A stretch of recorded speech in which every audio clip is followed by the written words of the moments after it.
I am now going to ask our junior spokesperson on education, Mrs. Rasheen Robinson, to come. Thank you very much, Dr. Brownberg. I know that this afternoon, or is it still morning? This morning, I will echo much of the sentiments that you have made, the sentiments that we've been discussing, and much of the sentiments that Prof. We're going to elevate you from Dr. Foster Allen to Professor Foster Allen this morning, who just really delivered quite rousing and moving sentiments as it relates to what is happening in our education system at this time. This morning, my hope is to speak specifically, thank you so much, to what is happening as it relates to COVID-19, the virus that breached our shores in March 2020. But before I delve into that, I really want to go back, and I was thinking about it, I want to go back to what the purpose of education is. Honestly, and a number of our philosophers dating all the way back pretty much when looking at what they had to say about the purpose of education, they are talking about the same thing, the advancement of a society. Yes, the thriving, the development, the growing of an individual, but in doing that, how can that individual now contribute to society in a meaningful, impactful, powerful way? In particular, Martin Luther King Jr. talks about the function of education being to teach one to think intensively and critically.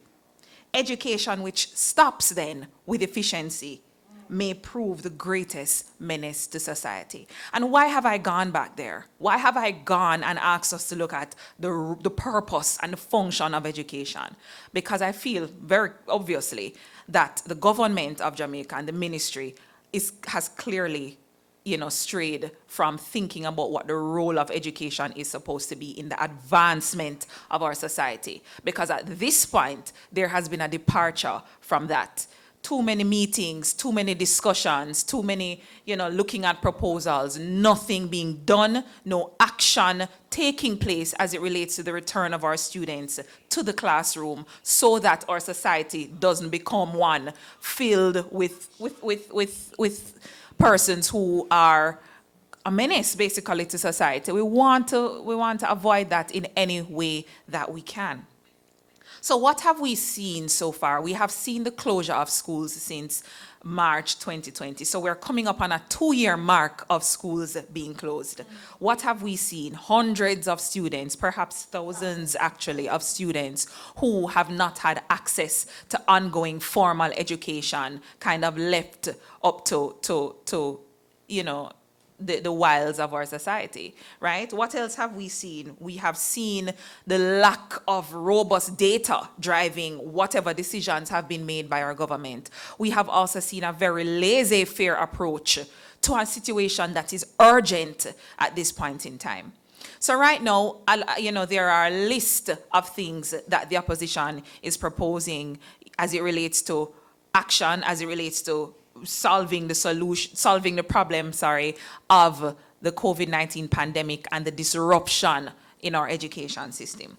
So yes, there has been quite a bit of talk about vaccines and mandating vaccines so that students can return face-to-face.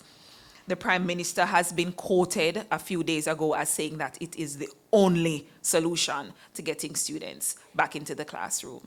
And we have to depart from that kind of archaic one-size-fits-all approach, right? We cannot use the vaccination program to hold our education system hostage, right? And so we have to look at a multiplicity of ways and approach this from many different angles, right? So we can't have a one-size-fits-all approach. So public schools have been closed. There are a number of schools that are able to open, that are ready to be open. Have we been looking at the individual spaces? Ironically, when we talk about in education, those of our teachers who are listening and watching right now, when we are in the academy of education and when we're studying, one of the things that continues to come across is that We have to look at the different learning styles of our students, personalities, and do what it is that we can to ensure that each student is reached, each student learns.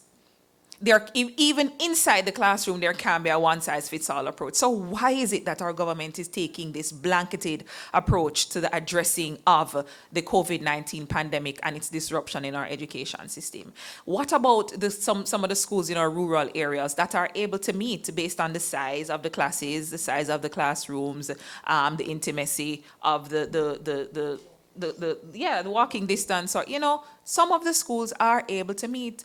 Are we looking at the private schools and the model that they're using and looking at the ways in which we could perhaps pilot a program right away and get into action?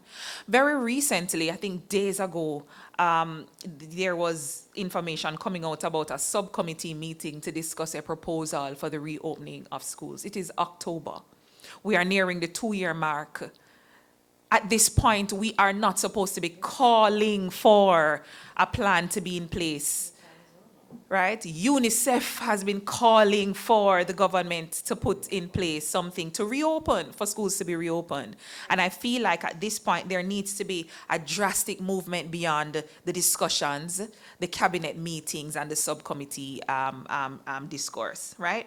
So we can look at the ways in which a pilot program can be put in place. Maybe some schools, let us select a number of schools and look at them reopening, have the procedures, the protocols in place, have administrators outline what it is that they're going to do for safe reopening, and allow administrators, leaders, teachers, students to do what they do best.